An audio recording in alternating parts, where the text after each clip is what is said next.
Eutanasia, empatía, compasión y derechos humanos, según Baum 2017 en la revista de Bioética y Derecho número 39 de la Universidad de Barcelona. Resumen.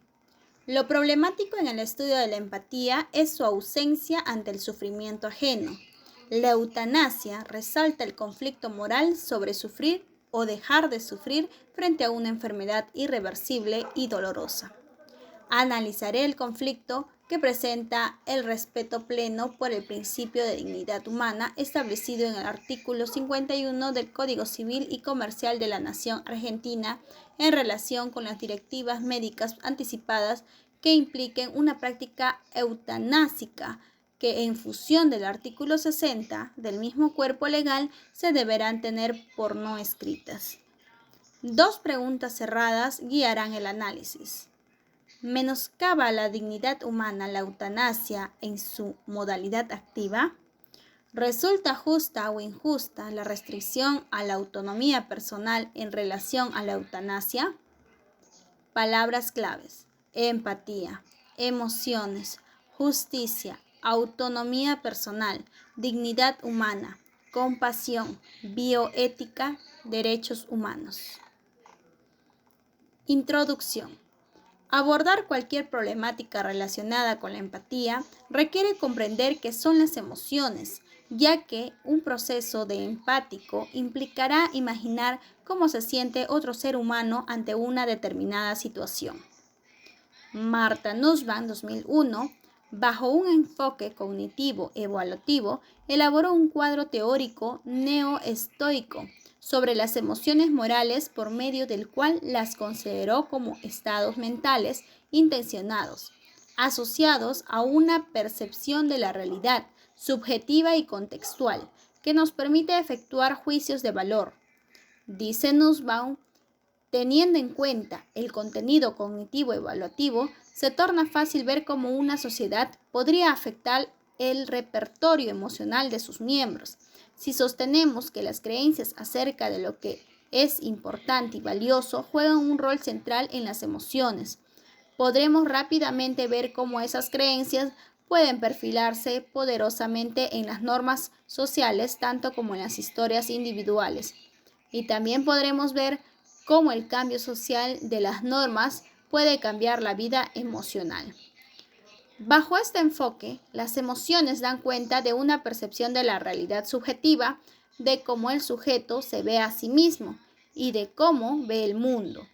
Pero también pueden clasificarse en episódicas, referidas a un hecho concreto, e históricas, es decir, explicativas de un fenómeno social antecedente. Por ejemplo, el odio que Juan siente por Pedro puede referirse a un evento puntual o puede estar relacionado con el odio que Juan siente por Pedro en tanto miembro de un pueblo originario, o por su adscripción ideológica, o por su fanatismo por cierto equipo de fútbol, o por su clase social, su raza, su religión, etc., y porque así probablemente lo considera también la comunidad a la que pertenece. Las emociones pueden crear una barrera social o un puente entre seres humanos. Veremos cómo, por medio de la empatía, los seres humanos podemos compartir emociones, aunque no estemos de acuerdo con ciertos principios éticos o con las preferencias individuales del prójimo.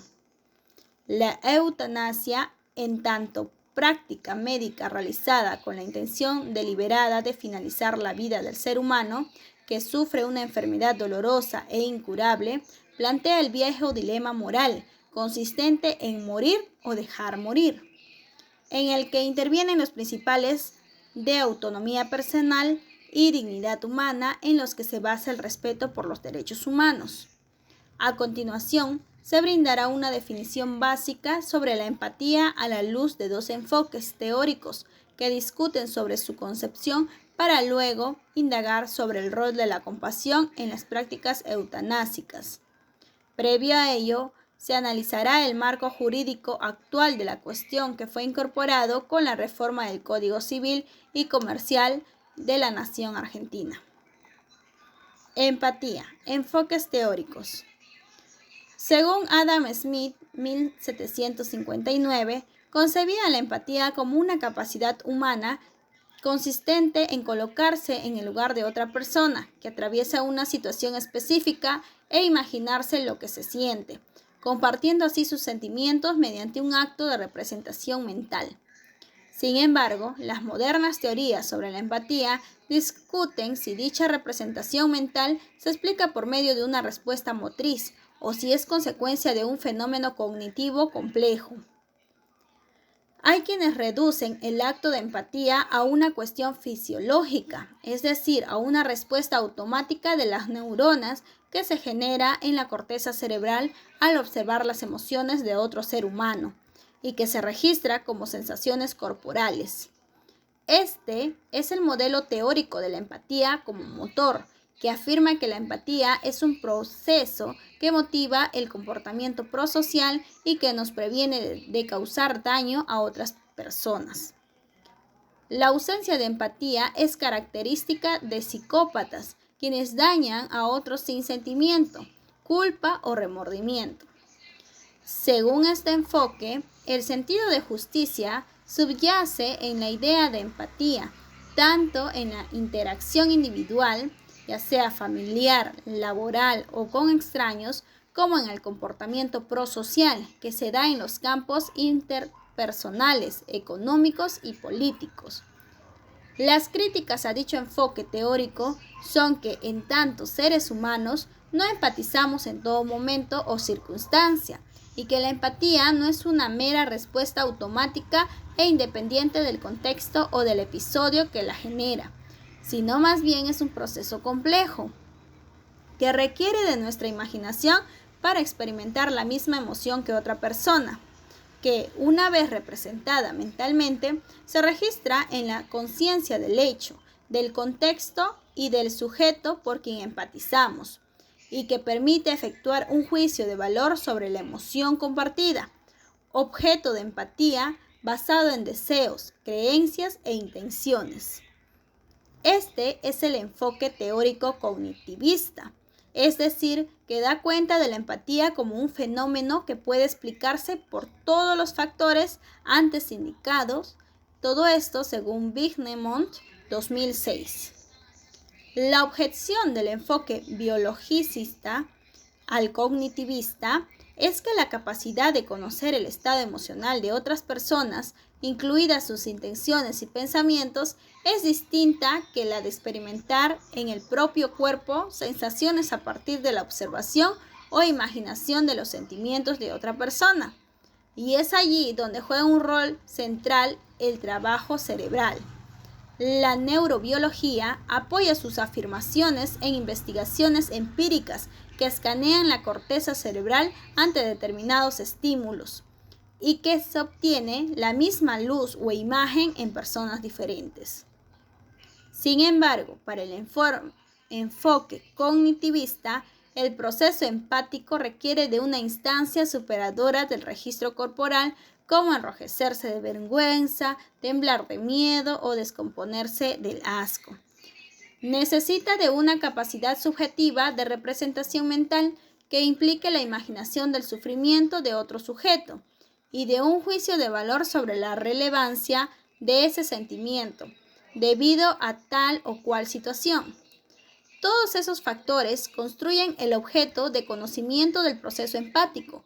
Sumado a ello, bajo este enfoque cognitivo, no es necesario que haya un vínculo estrecho, cercanía o afinidad con quien empatizamos, porque lo que mueve a empatizar es la circunstancia específica del sufrimiento ajeno y no el vínculo en sí.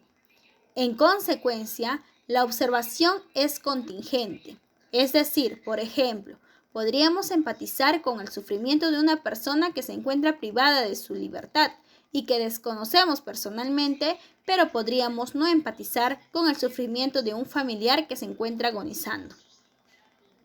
Las circunstancias o episodios desgraciados activan la representación en primera persona de lo que otro ser humano siente, pero los vínculos personales pueden o no movilizar a la empatía respecto de quien sufre, puesto que la interacción personal genera desgastes y enfriamientos, que la interacción social, en principio, permea justamente a raíz de la distancia.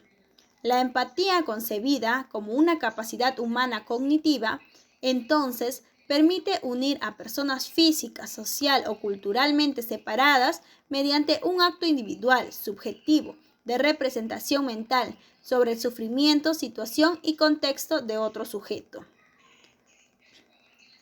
Por otra parte, la representación mental no necesariamente requiere ir acompañada de un registro corporal. Puedo compartir tu enojo sin que se me mueva un pelo.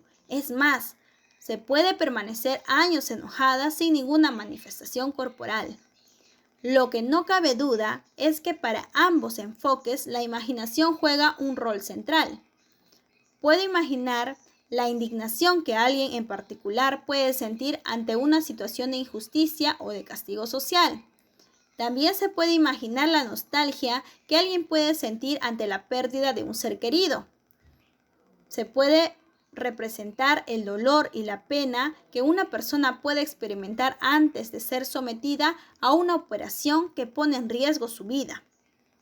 La lista será infinita, como tantas situaciones desgraciadas puedan existir.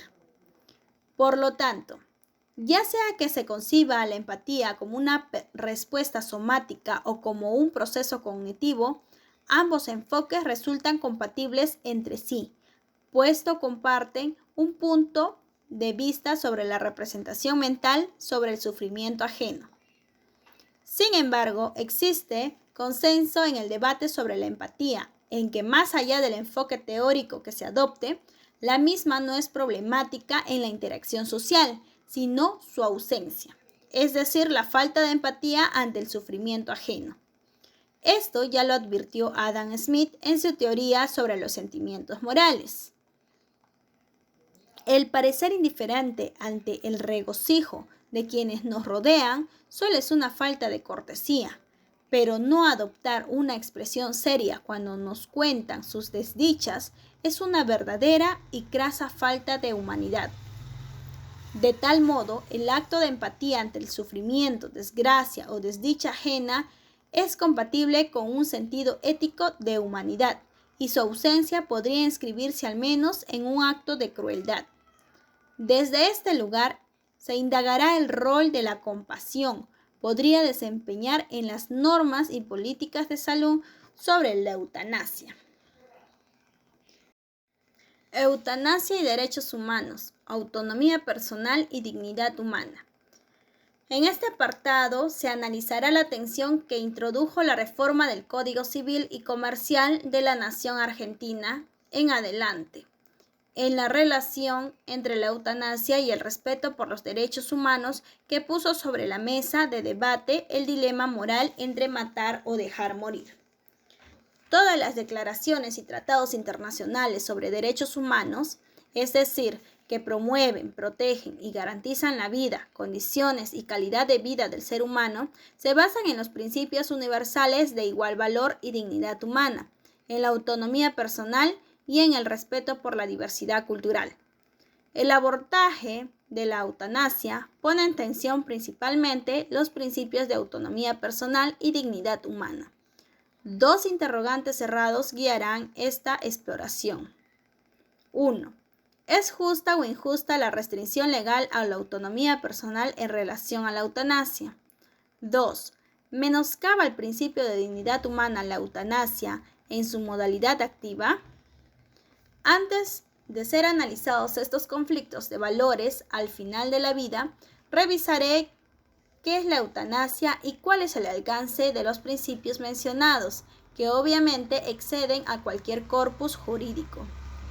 Según la Declaración sobre la Eutanasia de la Sociedad Española de Cuidados Paliativos, el significado del término se refiere a la conducta, acción u omisión intencionalmente dirigida a terminar con la vida de una persona que tiene una enfermedad grave e irreversible, por razones compasivas y en un contexto médico.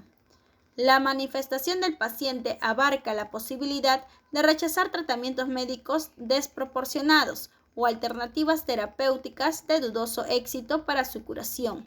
Y, según expresa dicha declaración, la voluntad del paciente debe ser respetada y no puede confundirse con una conducta suicidia. según Medicina Paliativa 2002. La distinción activa-pasiva en sentido estricto no tiene relevancia desde el análisis ético, siempre que se mantenga constante la intención y el resultado. Tal eutanasia es inyectar un fármaco letal como omitir una medida terapéutica que estuviera correctamente indicada, cuando la intención y el resultado es terminar con la vida del enfermo. Esto es así tanto cuando se acepta como cuando se rechaza la eutanasia desde el punto de vista moral. Por tanto, el auténtico debate se centra en la aceptación moral y o legal de la eutanasia, sin que su carácter activo o pasivo tenga un significado sustancial. Dividir el debate entre matar y dejar morir genera confusión en la sociedad, puesto que lo que sucede con las denominadas prácticas eutanásicas pasivas es lo mismo que con la eutanasia activa. Se produce el final de la vida de la persona enferma. En consecuencia, lo relevante para el debate no es la pasividad o actividad de la práctica, sino la intención del paciente y eventualmente de quien lleve adelante la práctica médica sin que la persona enferma o sus familiares lo sepan, así como el resultado obtenido. En tal sentido, la aceptación o rechazo de la eutanasia recaen sobre el individuo, cuya situación de salud es grave e irreversible. En cambio, la permisión o prohibición legal de la eutanasia tendrían que ver con la política pública de salud que cada Estado diseñe en virtud de la incorporación o no de un criterio moral de compasión ante el sufrimiento humano.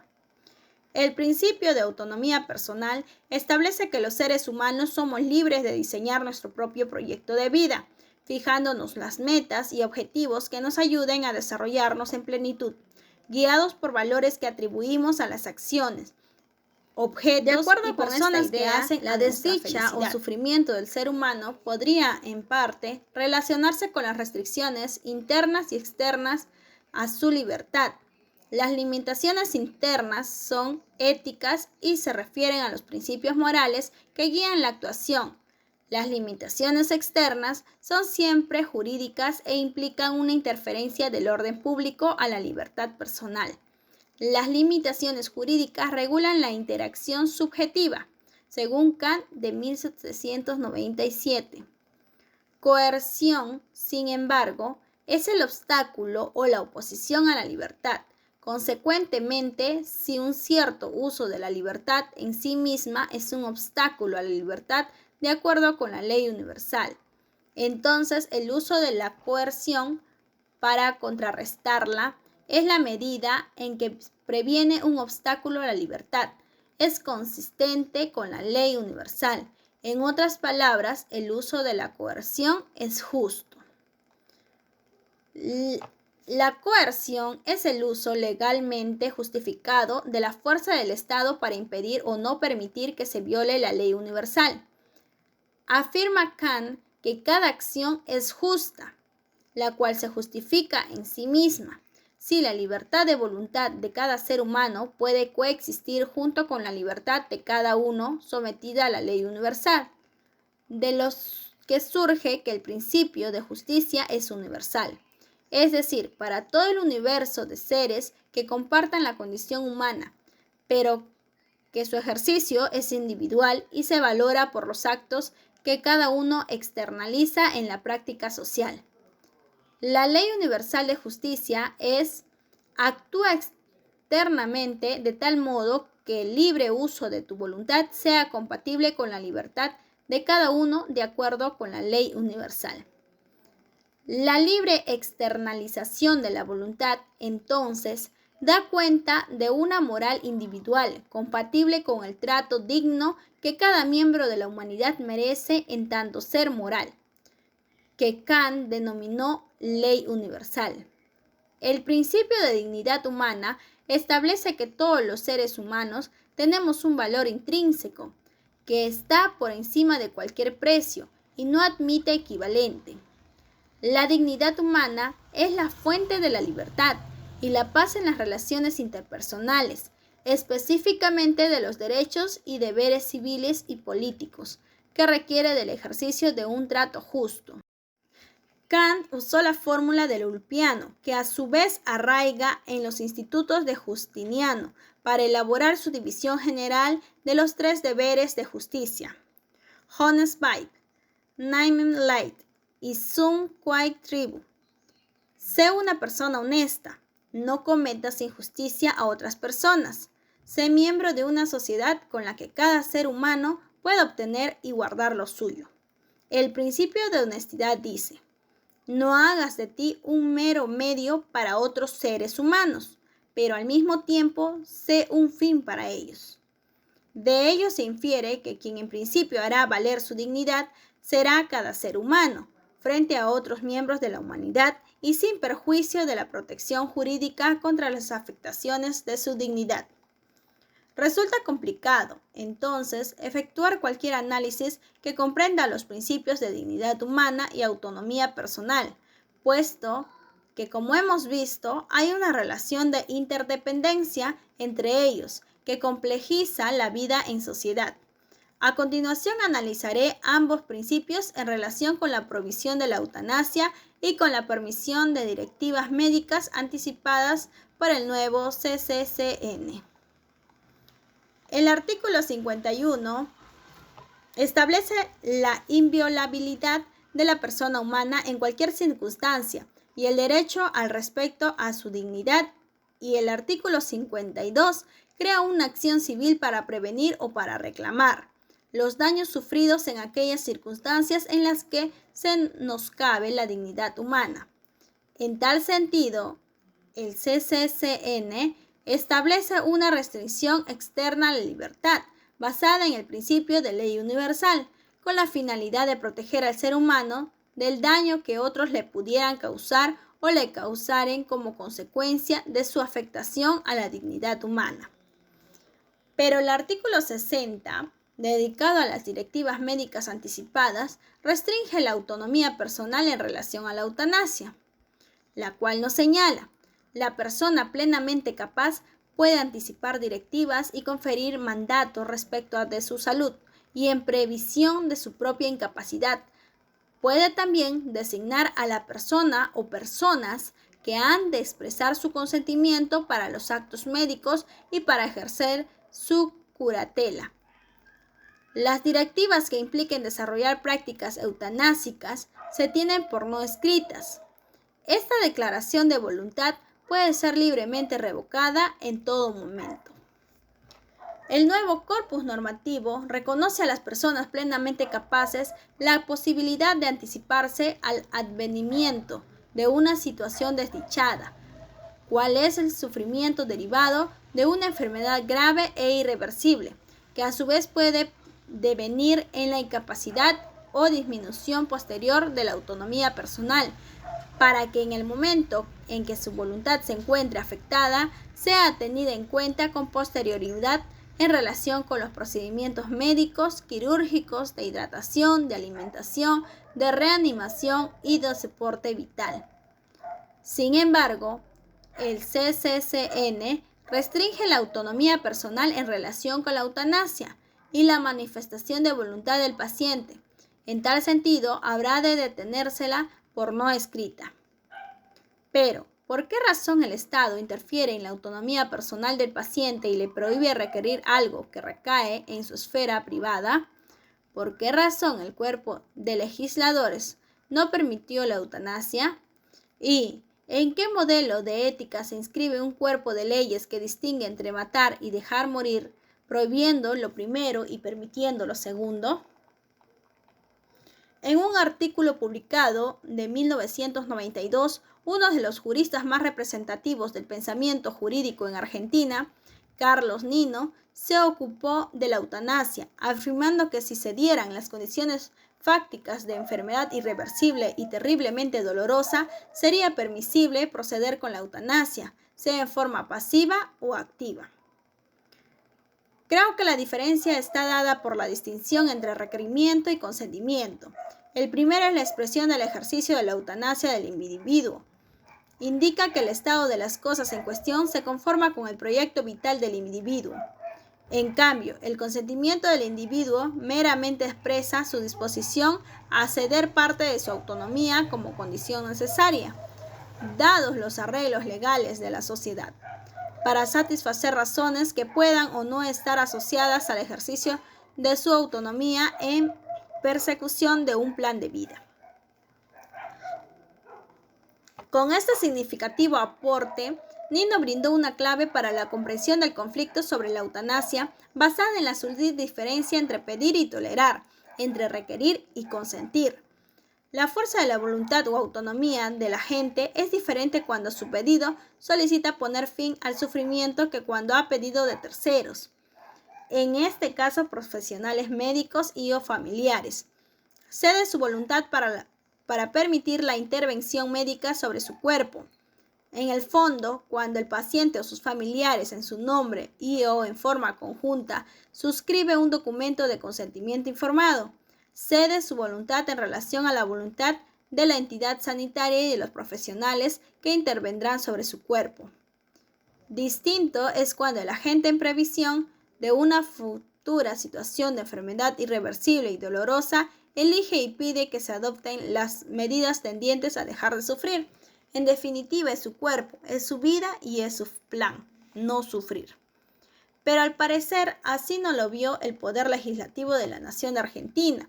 Como bien exponía Nino, la permisión de hacer efectivas las decisiones de los individuos nos permite distinguir entre restricciones a la autonomía basadas en la protección social, las que están basadas en objetivos perfeccionistas y las que son de índole paternalistas. Lo que resulta aparente de esta política de restricción a la autonomía personal sobre la eutanasia es la visibilidad de un Estado paternalista en asuntos de salud que decide por los individuos que lo componen, que es bueno para ellos ante una situación de enfermedad grave e irreversible, soportar el dolor hasta la muerte. Para juzgar si resulta justa o injusta la restricción legal a la autonomía personal sobre la eutanasia, es imprescindible analizar si el acto médico consiste en poner fin a la vida del ser humano que padece una enfermedad incurable e incompatible con la ley universal. Es decir, si al llevar a cabo el acto de eutanasia el profesional médico afecta el respeto por la coexistencia en libertad, ello en principio no resultaría aparente por cuanto para que se lleve adelante una práctica eutanásica se requiere de la manifestación de voluntad del individuo, de su requerimiento, que es mucho más potente que el consentimiento. Por lo tanto, no afectando a quien lo solicita, sino más bien por el contrario, no solo no habría afectación en su dignidad humana, ni mucho menos a la de terceras personas, sino que además habría un respeto por su libre albedrío. Hasta aquí se intenta brindar una breve perspectiva basada en el respeto por los derechos humanos sobre la eutanasia. En lo que sigue se verá qué rol juega la compasión en este asunto. Por ello, consideramos que la eutanasia traduce la incapacidad médica y social de garantizar un derecho humano básico, una muerte digna y en paz como desenlace armonioso de la vida biológica. Un estudio publicado en The Lancet en 2004 reportó que el 40% de los pacientes carece de la capacidad mental para tomar la decisión de finalizar con su vida, porque se encuentran inconscientes, delirantes o bajo otro trastorno cognitivo. Entonces la decisión recae sobre los familiares, mayormente hijos e hijas, quienes tienen que definir la situación bajo una guía médica. De ellos se siguen dos criterios de decisión, una basada en la persona enferma y otra centrada en la persona subrogante. Esto es en el familiar que decide en nombre de quien ya no puede. En el primer supuesto se tendrá en cuenta el deseo y el interés de la persona enferma que haya manifestado, verbal o por escrito. En el segundo supuesto, los parientes decidirán guiados por la experticia médica qué es lo mejor para la persona enferma. En síntesis, o hay un criterio personal o hay un criterio profesional, pero en ambos supuestos existe la posibilidad de ayudar a terminar con el sufrimiento en forma legal. Ante normas jurídicas que permiten llevar a cabo la eutanasia, cabe la pregunta sobre qué razones tienen quienes legislan en tal sentido. La misma cuestión se aplica para su negativa. Entonces, la cuestión tendría que ser estudiada, al menos desde ambas ópticas, desde su prohibición o desde su permisión. Pero el asunto no se reduce a permitir o prohibir, sino más bien a indagar sobre los motivos de tal o cual decisión institucional. Al principio de este trabajo, siguiendo el modelo teórico de Martha Nussbaum, se refirió a las emociones desde un punto de vista cognitivo, es decir, como estados mentales intencionados que dan cuenta de un objeto de conocimiento relativo a una percepción de la realidad, basada en una creencia sobre algo que resulta importante y a lo que lógicamente le asignamos valor. Esto hace que las emociones, bajo esta perspectiva, sean racionales, en el sentido en que están imbuidas de conocimiento acerca de lo que es valioso o disvalioso en la vida del ser humano, no solo individual, sino también social. Hemos visto también que el valor que le asignamos a las cosas, personas y situaciones se relaciona con un proyecto de vida, es decir, con el ejercicio de autonomía de la voluntad. El temor da cuenta de una percepción de la realidad basada en las creencias que algo o alguien resultarán dañinos. La humillación implica percibir un episodio bajo, la creencia que somos inferiores que la persona que nos humilla. Ahora bien, se interesa recuperar el rol que las emociones tienen en la vida social, tal como Martha Nussbaum lo explica en la cita que reproduce antes, porque tienen una conexión directa con la normativa ética y jurídica.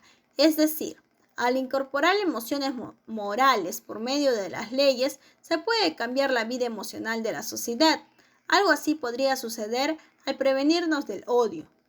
Pero he aquí, se ocupa de la compasión, puesto que hay consenso de la literatura sobre bioética en qué razones compasivas podrían constituir un criterio para llevar a cabo la práctica eutanásica. Entonces, ¿cuál sería la creencia que subyace a dicha emoción? En el umbral del padecimiento, el ser humano habría una respuesta, porque es afín a un sentido ético de humanidad, de velar porque ningún ser humano sea sometido a tratos crueles, inhumanos o degradantes. Cuando nos compadecemos de una persona que agoniza por razones de salud, creemos que nosotros en su situación sufriríamos mucho y que ver a esa persona padecer resulta un acto de crueldad. De la cita de los estudios llevados a cabo por el Foro Mundial de la Salud, se reluce de las personas con enfermedades terminales manifiestan un dolor en el cuerpo que les resulta insoportable y un sentimiento de degradación o pérdida de la dignidad humana, que no tiene que ver con la calidad o cantidad de los cuidados paliativos, sino con su valor. Se analizará el principio de dignidad humana como un valor inherente al ser humano, que no admite equivalente ni puede cuantificarse. Vimos que la dignidad implica que el ser humano no puede constituir un medio para un fin y que es justa su protección, en resguardo del daño que pudiera menoscabarla. El CCCN exige el respeto por la dignidad humana a la vez que restringe la autonomía personal en relación a la eutanasia, es decir, que toma decisión por los seres humanos sobre los que regula los derechos y deberes bajo una posición de indiferencia ante el sufrimiento externo derivado de una enfermedad dolorosa e incurable.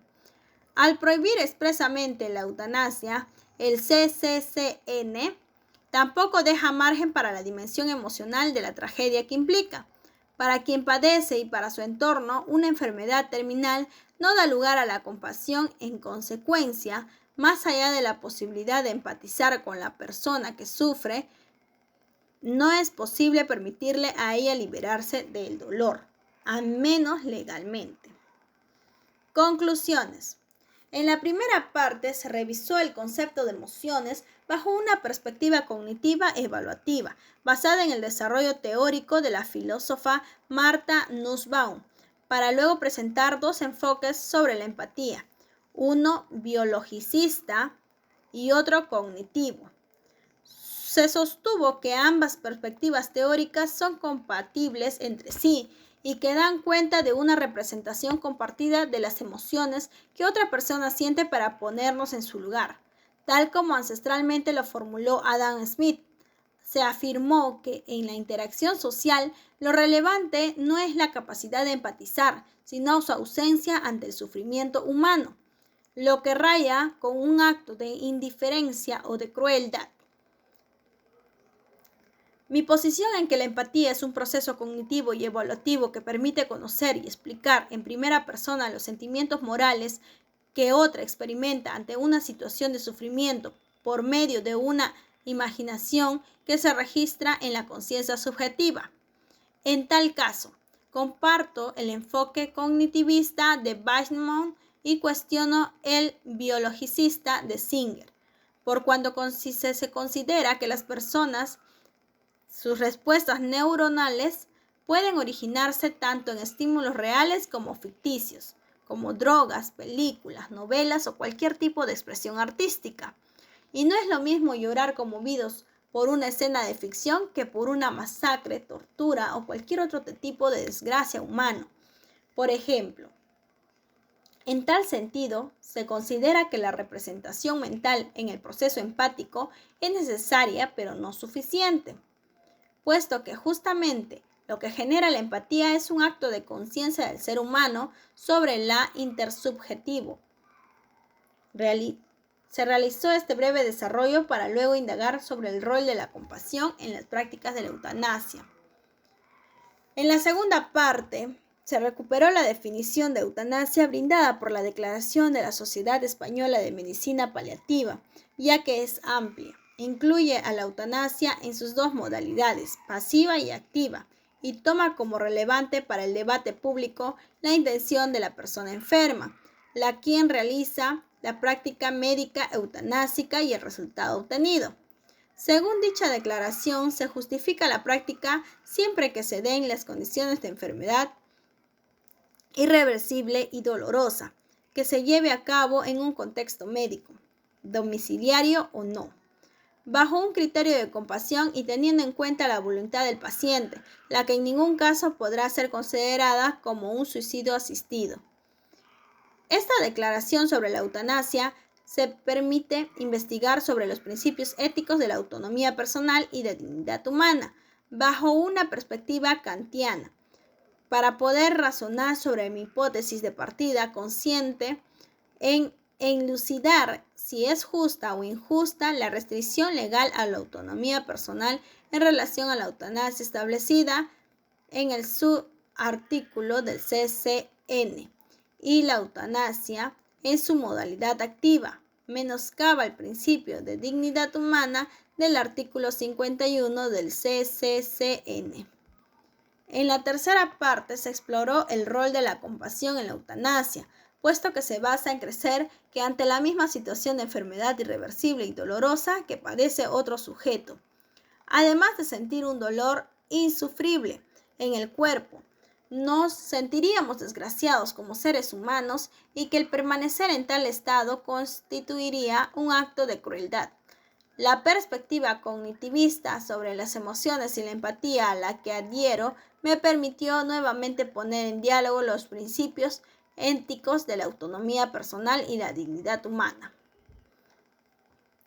Por ello, consideramos que la eutanasia traduce la incapacidad médica y social de garantizar un derecho humano básico, una muerte digna y en paz como desenlace armonioso de la vida biológica. Un estudio publicado en The Lancet en 2004 reportó que el 40% de los pacientes carece de la capacidad mental para tomar la decisión de finalizar con su vida, porque se encuentran inconscientes, delirantes o bajo otro trastorno cognitivo. Entonces la decisión recae sobre los familiares, mayormente hijos e hijas, quienes tienen que definir la situación bajo una guía médica. De ellos se siguen dos criterios de decisión, una basada en la persona enferma y otra centrada en la persona subrogante. Esto es en el familiar que decide en nombre de quien ya no puede. En el primer supuesto se tendrá en cuenta el deseo y el interés de la persona enferma que haya manifestado, verbal o por escrito. En el segundo supuesto, los parientes decidirán, guiados por la experticia médica, qué es lo mejor para la persona enferma. En síntesis, o hay un criterio personal o hay un criterio profesional, pero en ambos supuestos existe la posibilidad de ayudar a terminar con el sufrimiento en forma legal. Ante normas jurídicas que permiten llevar a cabo la eutanasia, cabe la pregunta sobre qué razones tienen quienes legislan en tal sentido. La misma cuestión se aplica para su negativa. Entonces, la cuestión tendría que ser estudiada, al menos desde ambas ópticas, desde su prohibición o desde su permisión. Pero el asunto no se reduce a permitir o prohibir, sino más bien a indagar sobre los motivos de tal o cual decisión institucional. Al principio de este trabajo, siguiendo el modelo teórico de Martha Nussbaum, se refirió a las emociones desde un punto de vista cognitivo, es decir, como estados mentales intencionados que dan cuenta de un objeto de conocimiento relativo a una percepción de la realidad, basada en una creencia sobre algo que resulta importante y a lo que lógicamente le asignamos valor. Esto hace que las emociones, bajo esta perspectiva, sean racionales, en el sentido en que están imbuidas de conocimiento acerca de lo que es valioso o disvalioso en la vida del ser humano, no solo individual, sino también social. Hemos visto también que el valor que le asignamos a las cosas, personas y situaciones se relaciona con un proyecto de vida, es decir, con el ejercicio de autonomía de la voluntad. El temor da cuenta de una percepción de la realidad basada en las creencias que algo o alguien resultarán dañinos. La humillación implica percibir un episodio bajo, la creencia que somos inferiores que la persona que nos humilla. Ahora bien, se interesa recuperar el rol que las emociones tienen en la vida social, tal como Martha Nussbaum lo explica en la cita que reproduce antes, porque tienen una conexión directa con la normativa ética y jurídica. Es decir, al incorporar emociones morales por medio de las leyes, se puede cambiar la vida emocional de la sociedad. Algo así podría suceder al prevenirnos del odio. Pero he aquí, se ocupa de la compasión, puesto que hay consenso de la literatura sobre bioética en qué razones compasivas podrían constituir un criterio para llevar a cabo la práctica eutanásica. Entonces, ¿cuál sería la creencia que subyace a dicha emoción? En el umbral del padecimiento, el ser humano habría una respuesta, porque es afín a un sentido ético de humanidad, de velar porque ningún ser humano sea sometido a tratos crueles, inhumanos o degradantes. Cuando nos compadecemos de una persona que agoniza por razones de salud, creemos que nosotros en su situación sufriríamos mucho y que ver a esa persona padecer resulta un acto de crueldad. De la cita de los estudios llevados a cabo por el Foro Mundial de la Salud, se reluce de las personas con enfermedades terminales manifiestan un dolor en el cuerpo que les resulta insoportable y un sentimiento de degradación o pérdida de la dignidad humana, que no tiene que ver con la calidad o cantidad de los cuidados paliativos, sino con su valor. Se analizará el principio de dignidad humana como un valor inherente al ser humano, que no admite equivalente ni puede cuantificarse. Vimos que la dignidad implica que el ser humano no puede constituir un medio para un fin y que es justa su protección, en resguardo del daño que pudiera menoscabarla. El CCCN exige el respeto por la dignidad humana a la vez que restringe la autonomía personal en relación a la eutanasia, es decir, que toma decisión por los seres humanos sobre los que regulan los derechos y deberes bajo una posición de indiferencia ante el sufrimiento externo derivado de una enfermedad dolorosa e incurable.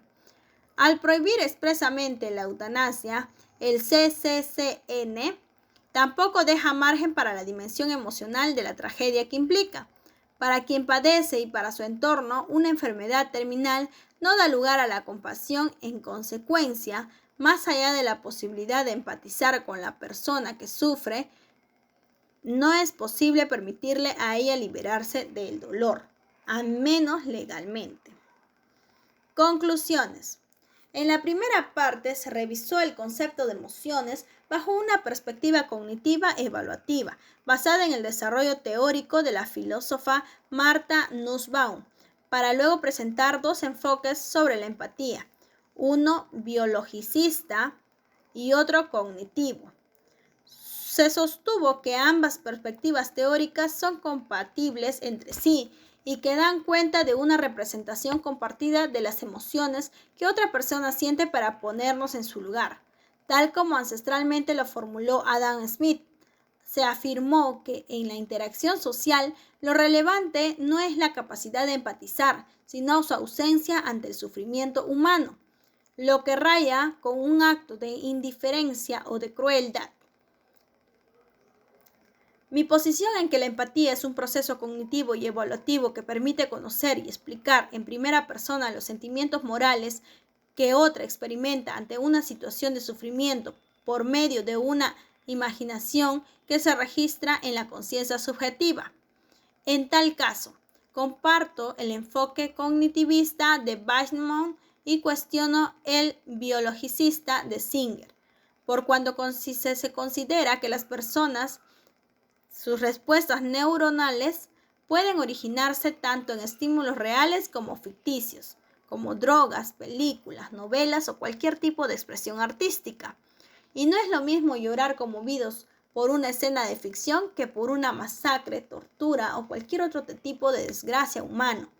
Por ejemplo, en tal sentido, se considera que la representación mental en el proceso empático es necesaria pero no suficiente, puesto que justamente lo que genera la empatía es un acto de conciencia del ser humano sobre la intersubjetivo.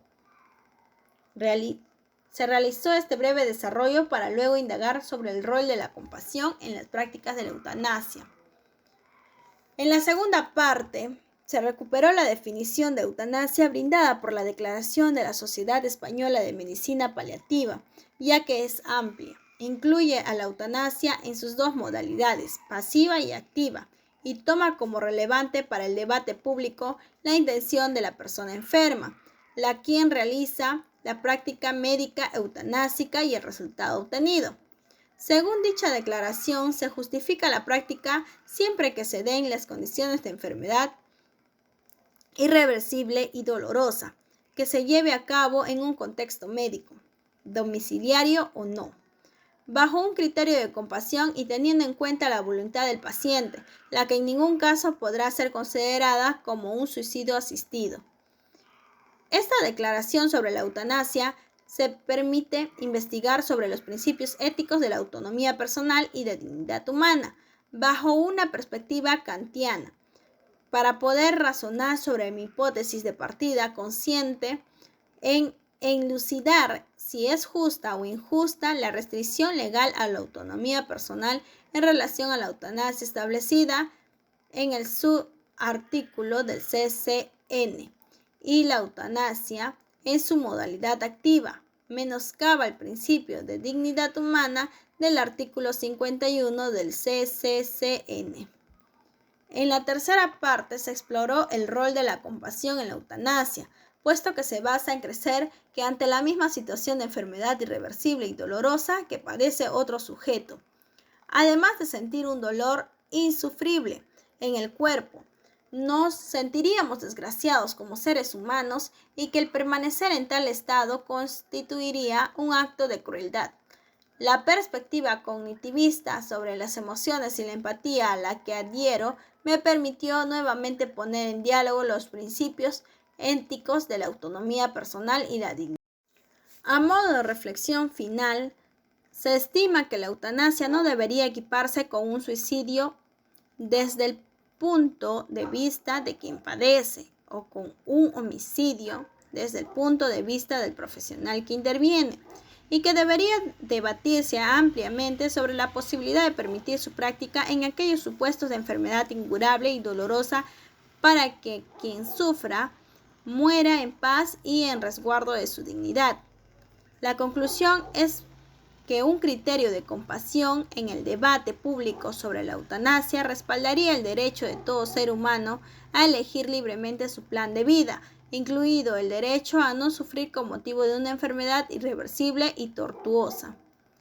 El Estado, en consecuencia, lejos de asumir una posición paternalista, tratando a sus miembros como incapaces por los que debe decidir sobre el final de su vida, deberá garantizar que ningún ser humano sea tratado como un medio para un fin social, religioso, económico o de otra índole, puesto que ello implicaría una violación a su dignidad humana, entendida como el deber de vivir honestamente en un sentido kantiano, ya que el respeto por la dignidad humana es la fuente de la coexistencia pacífica en libertad.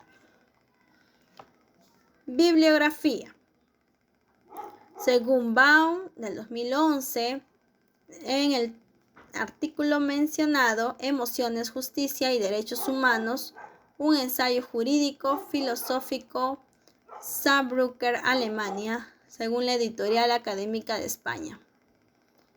Códigos 2014, según el Código Civil y Comercial de la Nación, una quinta reimpresión, junio del 2015. En la Ciudad Autónoma de Buenos Aires, Infojus.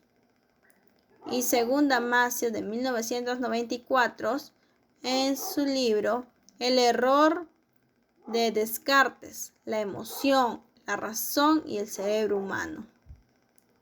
En Buenos Aires, Paidós. Y según Kant, de 1797, Metaphysical Elements of Use, Part 1 of the Metaphysics of Morals. Indianapolis, Hackett Publishing Company, Inc. Medicina paliativa 2002, según la medicina paliativa en Arán. Declaración sobre la eutanasia de la Sociedad Española de Cuidados Paliativos. 9, página de 37 a 40. Madrid, Arán.